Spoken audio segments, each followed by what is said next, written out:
ॐ अज्ञानतिमिरान्धस्य ज्ञानाञ्जनशलाकया चक्षुरुन्मिलितं येन तस्मै श्रीगुरवे नमः। वाञ्छाकल्पतरुभ्यश्च कृपासिन्धुभ्येव च पतितानां पावनेभ्यो वैष्णवेभ्यो नमो नमः। नमो महावदान्याय कृष्णप्रेमप्रदायते कृष्णाय कृष्णचैतन्य नाम्ने गौरत्विषे नमः। हे कृष्ण करुणा सिन्धो दीनबन्धो जगत्पते गोपेश गोपिकाकान्त राधाकान्त नमोस्तुते। तप्त काञ्चन गौरांगी राधे वृन्दावनेश्वरी वृषभानुसुते देवी प्रणमामि हरिप्रिये। वृन्दायै तुलसीदेव्यै प्रियायै केशवस्य च कृष्णभक्तिपदे देवी सत्यवत्यै नमो नमः। श्रीकृष्ण चैतन्य प्रभो नित्यानन्द श्री अद्वैत गदाधर शिवसदि गौरभक्तवृन्द। हरे कृष्ण कृष्ण कृष्ण हरे हरे, हरे राम राम राम हरे हरे। हरे कृष्णा। सर्वप्रथम मैं अपने गुरुपाद पद्म ओम विष्णुपाद अष्टोत्तरशत श्री श्रीमद् भक्तिवेदांत माधव गोस्वामी महाराज के चरण कमलों में अनंत कोटि दंडवत प्रणाम ज्ञापन करता हूँ। हम लोग भगवद गीता के चौथे अध्याय का 7वां श्लोक श्रवण कर चुके हैं, जिसमें भगवान ने अपने अवतार का समय बताया था कि भगवान किस समय अपना आविर्भाव उनका होता है, प्रकट होते हैं। तो वहां पर बताया था यदा यदा ही धर्मस्य ग्लानिर्भवति भारत अभ्युत्थानम धर्मस्य तदात्मानं सृजाम्यहम्। अभी हम 8वां श्लोक श्रवण करते हैं। परित्राणाय साधूनां विनाशाय च दुष्कृतां धर्म संस्थापनार्थाय संभवामि युगे युगे। यहां क्या बता रहे हैं भगवान? परित्राणाय साधूनाम। यहां पर भगवान बता रहे हैं कि भगवान के अवतार लेने का प्रयोजन क्या है, वो क्यों अवतार लेते हैं। तो यहां पर बता रहे हैं परित्राणाय साधु नाम। साधु नाम मतलब जो साधु हैं। साधु कौन है? जिन्होंने सत वस्तु का आश्रय ले रखा है, उन्हीं को साधु कहा जाता है। अथवा जो स्वयं साधना करते हैं और अन्य लोगों को भी साधना में प्रवृत्त करते हैं, वही साधु हैं। तो सत वस्तु क्या है? सत वस्तु है भगवान। एकमात्र भगवान ही सत वस्तु हैं। तो जिन्होंने भगवान का आश्रय ले रखा है, ऐसे एकांतिक भक्त जो हैं भगवान के, उन भक्तों को ही साधु कहा गया है। क्योंकि भगवान ही एकमात्र सत वस्तु हैं और भगवान का आश्रय किसने लिया है? भक्त ही भगवान का आश्रय लेते हैं। और कौन से भक्त भगवान का आश्रय लेते हैं? जो अन्य देवी देवताओं का आश्रय छोड़कर एकमात्र भगवान का आश्रय लेते हैं, उनको ही कहा गया है एकांतिक भक्त। तो ऐसे एकांतिक भक्त जिन्होंने सत वस्तु भगवान का एकमात्र आश्रय लिया हुआ है, उन्हीं को साधु कहा जाएगा। और साधुओं का क्या करते हैं? वो परित्राण करने के लिए, अर्थात उन्हें जो दुख है उस दुख को दूर करने के लिए। तथा दूसरा कारण क्या बता रहे हैं? विनाशाय च दुष्कृताम अर्थात जो दुष्ट लोग हैं, दुराचारी हैं, अभिमानी हैं, असुर हैं, आसुरी संपदा से युक्त हैं, ऐसे लोगों को विनाश करने के लिए। ये भगवान ने दूसरा कारण बताया। फिर तीसरा बता रहे धर्म संस्थापनार्थाय, अर्थात धर्म की संस्थापना करने के लिए। जो धर्म पहले बताया था जिसकी ग्लानि हो गई है, अर्थात लोगों का धर्माचरण के अंदर उत्साह क्षीण हो गया है, उस उत्साह का संवर्धन करने के लिए, उस उत्साह को बढ़ाने के लिए ही, उस उत्साह को बढ़ाने का अर्थ ही हुआ धर्म का संस्थापन। तो धर्म का संस्थापन करने के लिए संभवामि युगे युगे। युगे युगे माने प्रत्येक युग में। 4 युग बताए थे, सत्ययुग, त्रेता युग, द्वापर युग और कलयुग, तो युगे युगे संभवामी युगे युगे, युग युग में अवतीर्ण होता हूं। भगवान प्रत्येक युग में अनेक बार भी अवतीर्ण होते हैं, क्योंकि बताया था उन्होंने यदा यदा ही धर्मस्य, तो जब जब धर्म की हानि होगी तो प्रत्येक युग में तो होते ही है, लेकिन उसके अतिरिक्त आवश्यकता पड़ने पर भी होते हैं। अब पहले 7वें श्लोक में भगवान ने बताया था कि जब धर्म की ग्लानि होती है और अधर्म की वृद्धि होती है, तब तब मैं स्वयं ही प्रकट होता हूं, तदात्मानम सृजाम्यहम्। अब यदि कोई कहे कि धर्म की हानि और अधर्म की वृद्धि, तो अगर धर्म को दोबारा से रीएस्टैब्लिश करना है तो ये काम जो है ये तो भगवान के भक्त भी कर सकते हैं, बड़े बड़े ऋषि हैं, महर्षि हैं, तब भगवान को आने की क्या आवश्यकता है? क्योंकि धर्म का नाश तो नहीं हुआ है, केवल लोगों का उत्साह उसके अंदर क्षीण हो गया है। तो उस उत्साह को बढ़ाने के लिए तो भगवान अपने परिकरों को भेजते ही है समय समय पर, तो फिर भगवान के आने की क्या आवश्यकता है? तो भगवान ये कह रहे हैं कि मैं उन कार्यों के लिए आता हूं जो उनके लिए भी संभव नहीं है। कुछ कार्य ऐसे हैं जो उनके लिए भी संभव नहीं है। अब वो कार्य क्या हैं? वो कार्य हैं परित्राणाय साधूनाम। तो भगवान के आने का जो मुख्य कारण है वो है परित्राणाय साधूनाम, क्योंकि विनाशाय जो दुष्कृताम, दुष्ट लोगों का विनाश तो भगवान वैसे भी कर सकते हैं। भगवान से सारी सृष्टि, सारे ब्रह्मांड की रचना हुई है, तो जो दुष्ट हैं उनको भी भगवान ने बनाया है। तो भगवान तो अपनी एक संकल्प मात्र से उनका नाश कर सकते हैं, अथवा किसी भी व्यक्ति के अंदर, व्यक्ति विशेष में अपनी शक्ति संचरित करके और उससे नाश करवा सकते हैं। तो इसमें भगवान के आने की तो आवश्यकता नहीं है। इसीलिए दुष्टों का विनाश और धर्म का संस्थापन ये भगवान के अवतार का गौण कारण है। गौण कारण का मतलब है सेकेंडरी रीजन। जो प्राइमरी रीजन है, मुख्य कारण है, वो है परित्राणाय साधूनाम, अर्थात साधुओं का उनके दुख से परित्राण करने के लिए। तो भगवान के अवतार के दो कारण हुए, मुख्य कारण और गौण कारण। मुख्य कारण है साधुओं का परित्राण, और गौण कारण दो हुए, दुष्टों का संहार और धर्म का संस्थापन। इस प्रकार से अब साधुओं का परित्राण, इसमें साधु कौन है? तो हमने जैसे अभी श्रवण किया, साधु जिन्होंने सत्वस्तु का आश्रय लिया है, जो स्वयं भगवान की प्राप्ति के लिए साधन कर रहे हैं और लोगों से करवाते हैं, साधना में प्रेरित करते हैं उनको, उसको साधु कहा जाता है। तो वो एक भगवान के भक्त हैं, एकांतिक भक्त हैं। और भगवान स्वयं में बता रहे हैं, स्वयं गीता में ही बता रहे हैं कि साधु कौन है। 9वें अध्याय में 30वां श्लोक है, भगवान क्या बता रहे हैं? अपि चेत् सुदुराचारो भजते माम अनन्य भाग, साधुरेव समन्तव्यः सम्यक व्यवसितो हि सः। 30वें श्लोक में भगवान, देखिए भगवान जो भी यहां पर बात बता रहे हैं ना, उसको गीता में ही कहीं ना कहीं आगे उसको एक्सप्लेनेशन बता रहे हैं उसका, most of the time.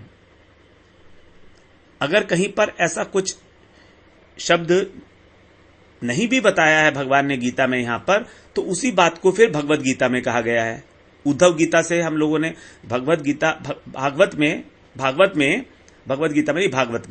Bhagavat में जो उद्धव जी को ज्ञान दिया है उसको उद्धव गीता बोलते हैं, वो 11वें स्कंद में है। तो वहां पर बहुत सारी बातें भगवान ने उद्धव जी को बताई हैं, तो हम वहां से फिर उस चीज को ले लेते हैं समझने के लिए, क्योंकि वो भी भगवान के ही वचन है। तो यहां पर क्या कह रहे हैं? अपि चेत सुदुराचारो। अपि चेत का मतलब है यदि कोई भी दुराचारी व्यक्ति नहीं, सुदुराचारी बता रहे हैं, अर्थात अतिशय दुराचारी, मतलब वो अत्यंत पापी है, अतिशय पापी है, उसने बहुत पाप कर रखे हैं, ऐसा व्यक्ति भी भजते माम अनन्य भाग। माम माने मेरा, भजते माने जो भजन करता है, अनन्य भाग, अनन्य भाव से। जो अतिशय दुराचारी व्यक्ति भी मेरा भजन करता है अनन्य भाव से, मेरा भक्त होकर, क्योंकि भक्ति तो भजन करते हैं ना। ज्ञानी और योगी भजन नहीं करते हैं भगवान का। कर्मी, ज्ञानी और योगी भगवान का भजन नहीं करते हैं। भजन शब्द भक्तों के लिए ही है, क्योंकि भक्त में ही सेवा की प्रवृत्ति होती है भगवान के अंदर, भगवान की सेवा करने की। ज्ञानी और योगी और कर्मी में भगवान की सेवा की प्रवृत्ति होती ही नहीं है, क्योंकि उनके उपास्य अलग हैं। ज्ञानी का उपास्य है ब्रह्म। अब ब्रह्म निराकार है, ब्रह्म निर्गुण है, ब्रह्म निशक्तिक है। तो ऐसे ब्रह्म जिसका कोई आकार ही नहीं है, उसकी सेवा कैसे होगी? उसी प्रकार परमात्मा, परमात्मा का आकार तो है। जो योगी लोग हैं वो परमात्मा की उपासना करते हैं, लेकिन परमात्मा की उपासना भी क्या है? उनका आकार तो है, लेकिन उनकी कोई इच्छा ही नहीं है। वो आत्माराम है, आप्तकाम है। तो जब भगवान की कोई इच्छा ही नहीं है तो उनकी सेवा कैसे होगी? परमात्मा की, आत्मा की नहीं, परमात्मा की। भगवान की नहीं, इसमें परमात्मा बताया ना। क्योंकि जो अष्टांग योगी हैं वो लोग परमात्मा की उपासना करते हैं, अर्थात अंतर्यामी रूप में भगवान जो सबके हृदय में स्थित है उसका ध्यान करते हैं वो। तो ऐसे परमात्मा जो हैं वो आत्मराम और आप्तकाम कहे गए हैं, अर्थात ऐसे परमात्मा अपनी आत्मा में रमण करने वाले हैं, उनको कोई कामना नहीं है। जब उनकी कामना ही नहीं है तो उनकी सेवा करके भी क्या होगा? अगर योगी परमात्मा की सेवा भी करेंगे तो भी क्या, परमात्मा तो खुश होने वाले नहीं है, क्योंकि वो तो एक जज की भांति हैं। जो जैसा करेगा वो वैसा भरेगा, ये है उनका सिद्धांत। लेकिन भगवान क्या हैं? भगवान सुहृद हैं, भगवान हमारे मित्र हैं, हमारे सखा हैं, हमारे पुत्र हैं। अलग अलग भाव से भक्त भगवान का भजन करता है। भगवान भाव के भूखे हैं और भक्तों के प्रति अति वात्सल्य है उनका, भक्त वात्सल्य गुण है भगवान का। तो भगवान का जो भक्त वात्सल्य गुण है, जो भक्तों के प्रेम के आगे उनका वशीभूत होने का गुण है, वही उनको ब्रह्म और परमात्मा से अलग करता है। तो यहां पर भगवान बता रहे हैं जो मुझे अनन्य होकर भजन करता है, मेरा मतलब भगवान का। कौन कह रहा है यहां पर? कृष्ण स्वयं कह रहे हैं कि जो मेरा भजन करता है। तो उसको क्या मानना है? साधु रेव स मंतव्य है, वो साधु मानने योग्य ही है, साधु ही मानो, क्योंकि सम्यक व्यवस्थितो ही स, क्योंकि उसने यथार्थ निश्चय कर लिया है। सम्यक माने पूर्ण रूप से उसकी बुद्धि व्यवस्थित हो गई है, व्यवसायत्मिका बुद्धि है उसकी, अर्थात उसकी निश्चयात्मक बुद्धि है। उसने ये निश्चय कर लिया है कि भगवान मेरे सर्वस्व हैं और मैं उनका शरणागत, मैं उनकी शरणागति ले ली है मैंने। जब उसने भगवान की पूर्ण शरणागति स्वीकार कर ली है तो चाहे वो अतिशय पापी और दुराचारी ही क्यों न रहा हो, उसको भी साधु ही मानना है, क्योंकि अब उसने निश्चय कर लिया है कि वो किसी भी पाप कर्म में प्रवृत्त नहीं होगा, अपितु भगवान की सेवा करेगा, उनका भक्त बनकर, उनका अनन्य भक्त बनकर। तो इस प्रकार यहां पर निश्चयात्मक बुद्धि की विशेषता पर बल दिया गया है। और दूसरा, निश्चयात्मक बुद्धि की स्पेशलिटी क्या है? उसकी स्पेशलिटी है अनन्यता का भाव। अनन्यता का मतलब क्या होता है? अनन्य का मतलब होता है जहां पर अन्य नहीं है, अन्य के पहले अन लगा दिया गया है तो बोलता है अनन्य, अर्थात वहां कोई अन्य नहीं है। अन्य किस प्रकार नहीं है? जैसे उस व्यक्ति ने कर्म, ज्ञान और योग इन सब का आश्रय त्याग दिया है और केवल शुद्ध भक्ति का आश्रय ले रखा है, क्योंकि वहां बोला भगवान ने भजते माम। ये कर्मी, ज्ञानी और योगी लोग कभी भी भगवान का भजन नहीं करते हैं, कभी भी नहीं करेंगे। वो अगर करते हुए दिख भी रहे हैं तो उनकी कुछ इच्छा होगी, उनकी कोई कामना होगी भगवान से प्राप्त करने की। अगर ज्ञानी की इच्छा है मोक्ष प्राप्त करने की तो वो भी एक कामना मानी गई है। योगी की अगर कामना है भगवान का दर्शन, परमात्मा का दर्शन प्राप्त करने की तो वो भी कामना है। और कर्मी तो कामी है ही है, कर्मी की तो कामना है कि उसको इस संसार में भोग मिले और स्वर्ग का सुख मिले, तो ये तो भोग ही है। इस प्रकार से उसने ये सबको छोड़कर भक्ति योग का आश्रय ले रखा है। ये तो पहली बात हुई अनन्य भाग। और दूसरी बात हुई भगवान को छोड़कर, एक विष्णु तत्व को छोड़कर वो कभी किसी भी अन्य देवी देवताओं की शरण में नहीं जाता, उनका आश्रय नहीं लेता। वही है अनन्य भक्त और वही है साधु। ऐसे साधु के विषय में ही भगवान ने कहा है कि वो मेरा एकांतिक भक्त है। एकांतिक का मतलब क्या है? एकांत शब्द बना है, एकांत से अर्थ एक प्लस अंत, अर्थात एक ही है अंत जिसका। वो क्या अंत है? भगवान की सेवा। भगवान की सेवा ही एकमात्र अंत है जिसका, अर्थात एकमात्र उद्देश्य है जिसका। वही है भगवान का एकांतिक भक्त। तो ऐसे साधु के विषय में भगवान श्रीमद् भागवत में बता रहे हैं। जब दुर्वासा ऋषि से एक बार जब राजा अम्बरीश ने एकादशी का व्रत किया था, तब उस समय दुर्वासा ऋषि आए थे। तो अभी हम वहां पूरी कथा में न जाकर सिर्फ ये श्रवण कर लेते हैं कि किस प्रकार से भगवान ने दुर्वासा ऋषि को क्या कहा था। जब दुर्वासा जी ने क्रोध में आके अम्बरीश को मारने के लिए एक कृतिका राक्षसी प्रकट की थी, तो भगवान का जो चक्र है वो उस राक्षसी को नष्ट करके और दुर्वासा ऋषि के पीछे दौड़ा था। तब दुर्वासा ऋषि ब्रह्मा जी के पास गए, शिव जी के पास गए, सबने इनकार कर दिया उनकी सहायता करने के लिए। तब वो विष्णु के पास गए और विष्णु भगवान ने तब उनसे क्या कहा था वो बता रहे हैं यहां पर। अहम भक्त पराधीनो हि स्वतंत्र इव द्विज साधुभिर्ग्रस्त हृदयो भक्तै भक्त जन प्रिय। 9वें स्कंद का और 4थे अध्याय का 63वां श्लोक है। इसमें भगवान बता रहे हैं अहम भक्त पराधीनो, कि मैं जो है भक्तों के पराधीन हूं। मैं भक्तों के पराधीन हूं। ही अस्वतंत्र इव द्विज, कि हे द्विज अर्थात हे दुर्वासा, हे ब्राह्मण, मुझको तुम अस्वतंत्र की तरह ही मानो। मैं भगवान स्वतंत्र है, लेकिन यहां कह रहे हैं भगवान कि मैं क्योंकि पराधीन हूं इसलिए मुझको अस्वतंत्र की तरह ही समझो। क्यों? क्योंकि साधुभिर्ग्रस्त हृदयो, क्योंकि साधुओं ने मेरे हृदय पर अपना अधिकार कर रखा है, ग्रस्त कर लिया है मेरा हृदय। उन्होंने मेरा हृदय उनके द्वारा ग्रस्त किया जा चुका है।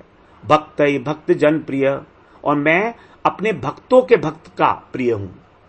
देखिए भगवान क्या कह रहे हैं यहां पर, कितनी बड़ी बात है। भगवान अपने भक्तों के तो प्रिय हैं ही, लेकिन भक्त के जो भक्त हैं वो भी भगवान को बहुत प्रिय हैं। भक्तै भक्त जन प्रिय, जो भक्तों के भक्त हैं वो मुझको बहुत प्रिय हैं। फिर इसी स्कंद में और इसी अध्याय में 68वां श्लोक है। 9वें स्कंद के 4थे अध्याय का 68वां श्लोक। वहां पर क्या बता रहे हैं भगवान आगे? साधवो हृदयम मह्यम साधुनाम हृदयम त्वहम मद अन्यते न जानन्ति न हम तेभ्यो मनागपि। साधवो हृदयम मह्यम, कि जो साधु लोग है ना ये मेरा हृदय है। यहां पर साधु का अर्थ है अनन्य भक्त, भगवान के एकांतिक भक्त। तो क्या बता रहे हैं? साधवो हृदयम मह्यम, कि साधु मेरे हृदय है मेरा। और साधु नाम हृदयम तु अहम, और साधुओं का हृदय मैं हूं। आपस में संबंध देखिए भक्त का और भगवान का। भगवान कह रहे हैं कि साधवो हृदय मह्यम और साधु नाम हृदयम तु अहम। मेरा हृदय है साधु और मैं साधुओं का हृदय हूं। मद अन्यते न जानन्ति, मेरे बिना, मेरे अतिरिक्त वो किसी को नहीं जानते। न जानन्ति, चाहे कोई भी कितने ही बड़ी देवी हो, देवता हो, कोई भी हो, वो किसी को नहीं जानते, वो किसी की सेवा नहीं करते। मद अन्यते न जानन्ति, अन्यते मुझे छोड़कर किसी को नहीं जानते। न अहम तेभ्यो मनागपि, ये सबसे इंपॉर्टेंट बात है भगवान जो कह रहे हैं।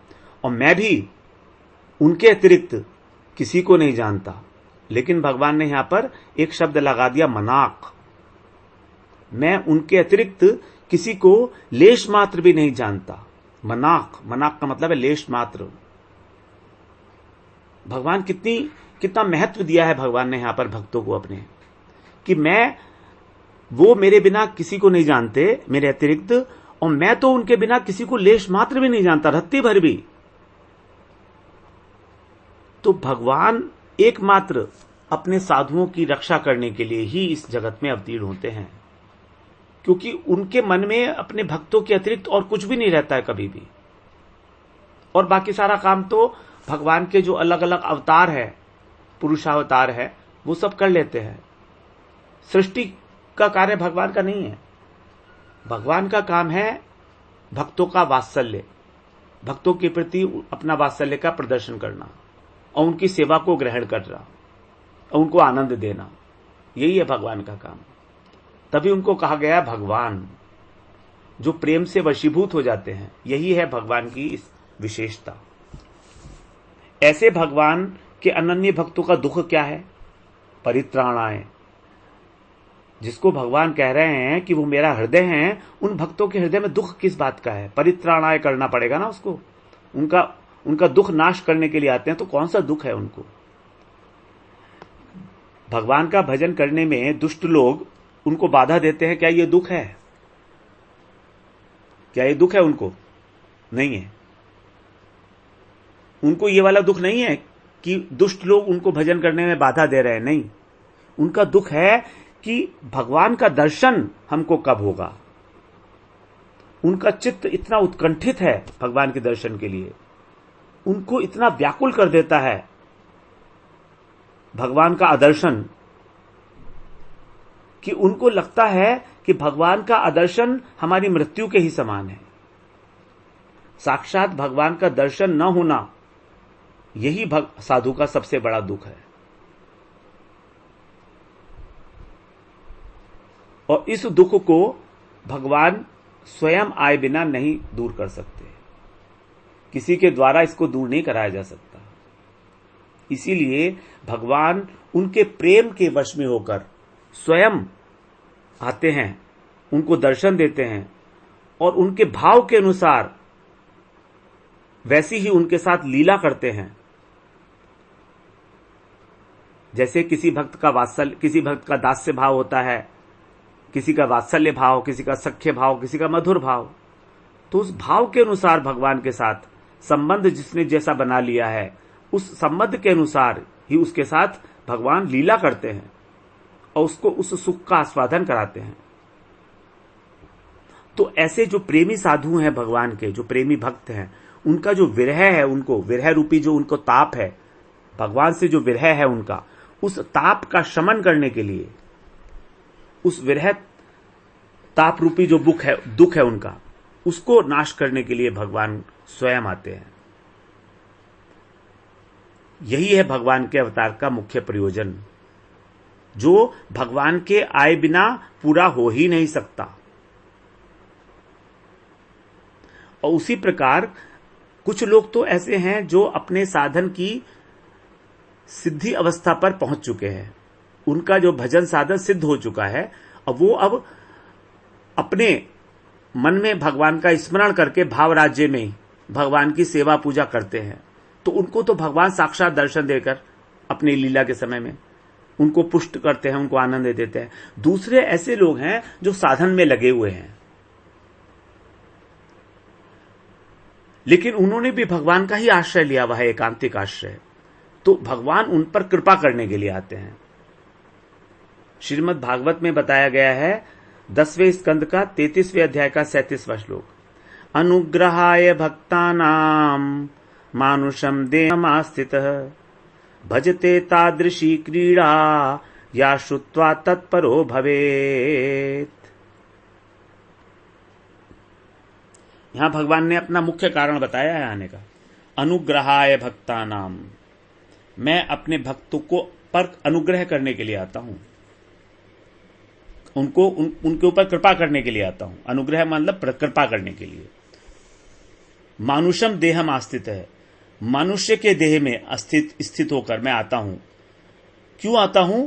भजते तादृशी क्रीड़ा, जिससे कि वो मेरी नरवत क्रीड़ाओं को, तादृशी माने नरवत क्रीड़ाएं, भगवान मनुष्य का रूप धारण करके आ रहे हैं तो मनुष्यवत लीलाएं करेंगे, जैसे साधारण मनुष्य करता है वैसे ही क्रीड़ा करेंगे वो। तो भगवान तादृशी क्रीड़ा करके भजते, उनको फिर भजेंगे, उसका श्रवण करेंगे। भगवान जब लीला करेंगे तभी तो उस लीला और कथा का भक्त लोग श्रवण करेंगे कि भगवान ने किस किस प्रकार की लीलाएं की इस धरती पर आकर। जैसे राम लीला है, कृष्ण लीला है, वामन लीला है। भगवान ने ऐसा क्यों किया, किस किस भक्त के पास गए, बहुत सारी भगवान की लीलाएं हैं। अद्भुत अद्भुत वीर्यवती लीलाएं हैं भगवान की, विक्रमशाली, जिसको सुनने मात्र से हृदय शुद्ध हो जाता है। अगर भगवान की लीलाओं का श्रद्धापूर्वक श्रवण किया जाए तो उससे अपने आप हमारे हृदय के जो विकार हैं, काम, क्रोध, लोभ, मोह, मद, मत्सर, ये अपने आप शांत हो जाते हैं। ऐसी हैं भगवान की लीलाएं, फिर वीर्यवती लीलाएं बताया गया है, क्योंकि वो बड़े बड़े दुश्मनों का नाश कर देती है। हमारे हृदय में जो बैठे हुए छुपे हुए दुश्मन है ये। तो भगवान उन लीलाओं का जो भक्त लोग हैं वो भजते, उनका भजन करेंगे। तादृशी लीला या श्रुत्वा तत्परो भवेत, श्रुत्वा माने सुनकर, उनका श्रवण करके तत्परो भवेत, भगवान के ही परायण हो जाएंगे। तत् माने भगवान, पर माने परायण होना, यानी भगवान का ही एकमात्र आश्रय लेंगे, अर्थात उनका जो श्रद्धा है वो भगवान में और दृढ़ से दृढ़तर होती चली जाएगी। क्योंकि भगवान की कथा ही इस प्रकार की है कि वो सभी को आकर्षित करती है, सभी को, चाहे कोई आत्माराम मुनि ही क्यों ना हो। आत्माराम मुनि को भी भगवान की कथाएं आकर्षित करती हैं। आत्मारामस्य मुनियो निर्गंथापि उपक्रमे उरुक्रमे, भगवान की लीलाएं इस प्रकार की हैं। तो जब आत्माराम मुनियों का मन को भी वो आकर्षित कर लेती हैं, जैसे सुखदेव जी ब्रह्म ज्ञानी थे, हमेशा तल्लीन रहते थे ज्ञान के अंदर ही, लेकिन उनका मन भी जब उन्होंने कृष्ण का रूप माधुर्य और जब उनका गुण माधुर्य, उनके गुण को श्रवण किया और उनके रूप का श्रवण किया तो उनका चित्त भी व्याकुल हो गया। और फिर उन्होंने व्यास जी से आकर श्रीमद् भागवत का अध्ययन किया।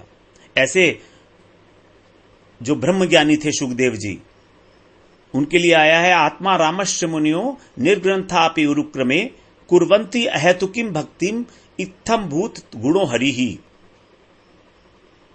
भागवत का ही श्लोक है, पहले स्कंद का 7वें अध्याय का 10वां श्लोक।